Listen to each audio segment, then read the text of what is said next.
That's what you missed on Glee. And that's my tea.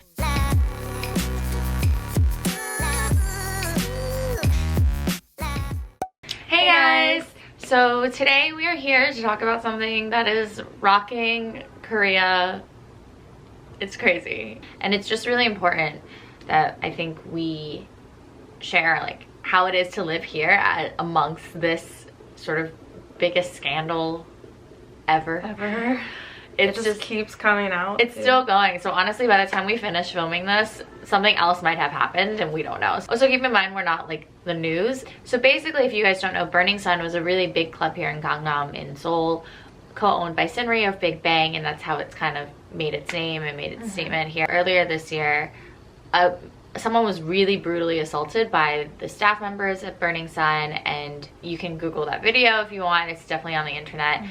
It was like really bad. I remember it was like, yeah. And then there's also a video of him like in the police station, and like they beat him up more there. yeah. And it's just like, well, like when that came out, everyone's obviously like, it's like something is not right. Yeah.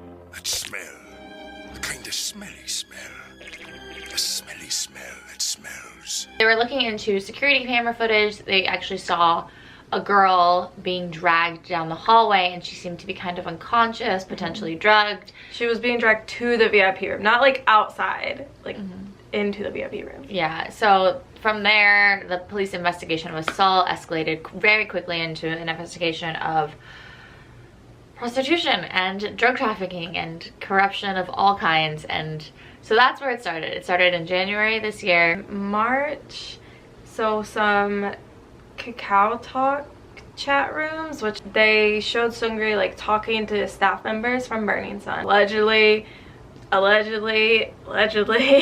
he was basically providing prostitutes for foreign investors that came from other countries to Seoul and to Burning Sun. Keep in mind at the same time that while this is all kind of happening, Korea has been sort of having an insurgence of talking more about feminism and women's rights and the Me Too movement. So that's been slowly kind of like gaining more traction here in Korea. Right now it's like very at the forefront of conversations, because not only is this Burning Sun scandal happening, but at the same time there's another scandal involving all these chat rooms with idols. And basically, I won't get into like the nitty gritty, but basically all these idols were involved in a chat room where they talk very explicitly about potentially raping women and getting prostitutes and lots of drugging women. And there was a lot of hidden camera footage, clearly done without the women's consent, and it was being shared and played amongst these chat rooms and amongst their like friends.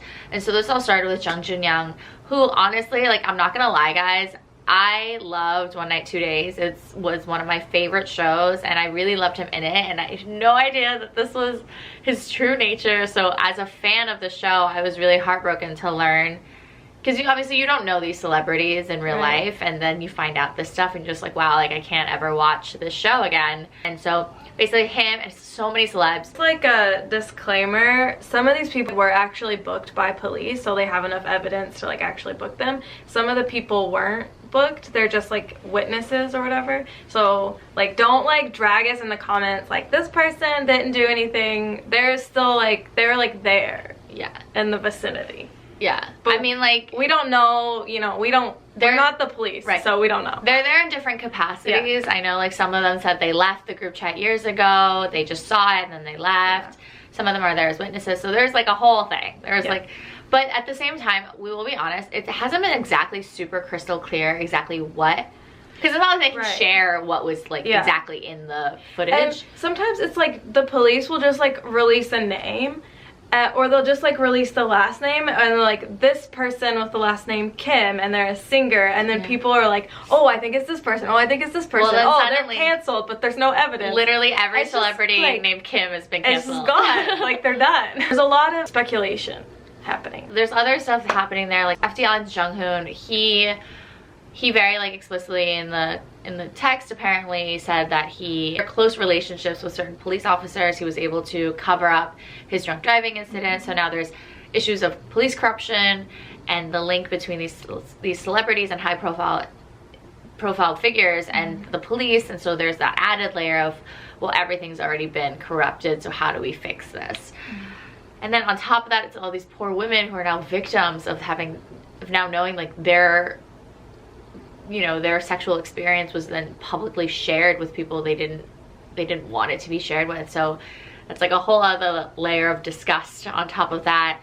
And it's just like, wow. It's just, like, he was caught in the past for sharing a video, but then like he apologized and everything like that, and then like whenever this came out, it almost felt like worse. Yeah, because it had kind of already happened. The previous one, if you don't know, he had originally his ex-girlfriend like accused him of secretly filming them and whatever, and then he said no, she had consented to it, so she's just now backing out of her word. And then it was a whole thing, and people were basically kind of shaming her, as they do. Yeah, like, oh, she's just like looking for money and attention. Yeah, blah, blah, blah. And so she eventually retracted her statement, and then he got his life back kind of on track.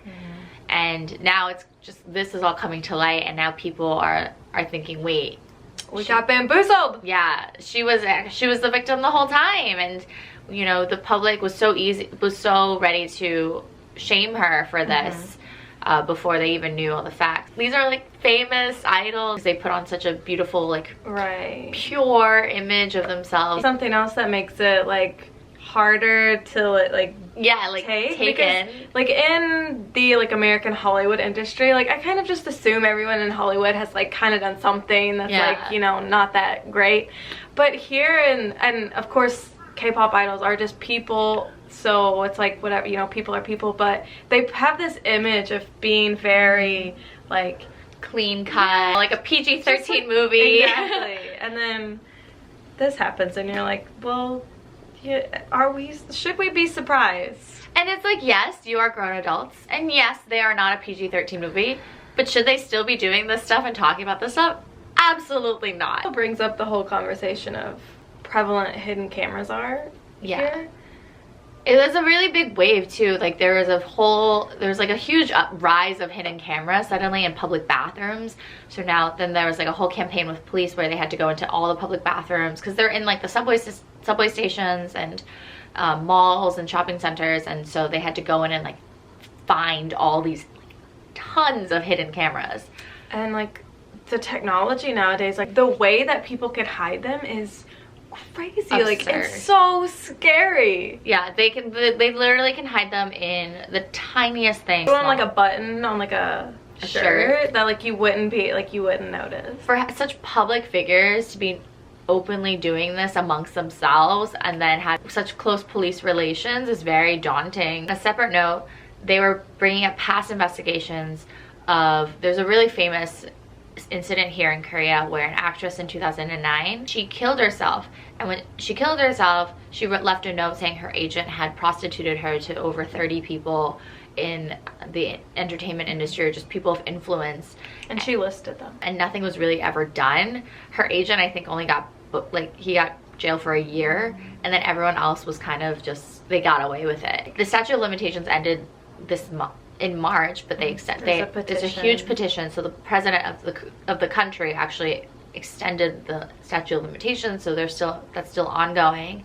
But at the same time, one of the witnesses who's coming in defense of the actress who committed suicide, she was also promoting it on TV so people would like sign the petition. She asked the police for protection, and they asked her, well, how tall are you? And she said, what was it? I'm 179. Something. She was over 170. She's like, I'm over 170. And the police were like, oh, don't worry about it. People over 170 like won't be kidnapped. It's too difficult to kidnap someone that tall. And it's like, excuse me. We're back at square one. Like, that's the whole thing. You think you're taking leaps and bounds, and then suddenly it's like, there's nothing actually changing. Yeah. And luckily, like, the public was, who she came out, she like said that on TV, that the police told her that, and people were like very angry about it, and so then the police had to like apologize, and they provided her with protection after that. But like, it shouldn't have to come to that, you know? Yeah. What kind of logic is that? Right? Like, excuse me? Like, only small people can get kidnapped. Because there is police corruption, but it's not everybody. Yeah, it's not everyone. It's literally, as with any place or country, it's like the singular people who just kind of ruin it for everybody. It's a lot. ongoing tea. It's still going. There's tons of things even happening still. Like, they just charged a bunch of people with like underage minors who are working at Burning Sun. Tons of people have been charged with drug abuse. More celebrities are getting outed in this group chat. More celebrities are retiring, or, you know, not or having to like publicly apologize. And the thing is too, the group chats that they have are like from a long time ago. Yeah. Because JJY was in America when they booked him, and he got like a new phone whenever he was there. So there's probably like even more people, but the chats were deleted. Just think about how many potential group chats there actually are. He was really known in the industry for having a huge network of friends. And then on top of that, his friends are also famous, and they also have their own network of friends. So it's really kind of spiraled into this who's next situation. I mean, to live this day to day is really insane. Even Koreans are really shook by it. And again, by the time this video comes out, who knows what 30 other people are name dropped tomorrow. Like, never know. We don't know. We try to make this as short as possible, but honestly, there is just like too much. So much information. But yeah, let us know. Have you guys been keeping up? What are your thoughts on what's happening? Please let us know. We'd love to keep the discussion active. So write those comments down below. And in the meantime, we will catch you guys next time. Don't forget to like, comment, and subscribe. Bye. Bye.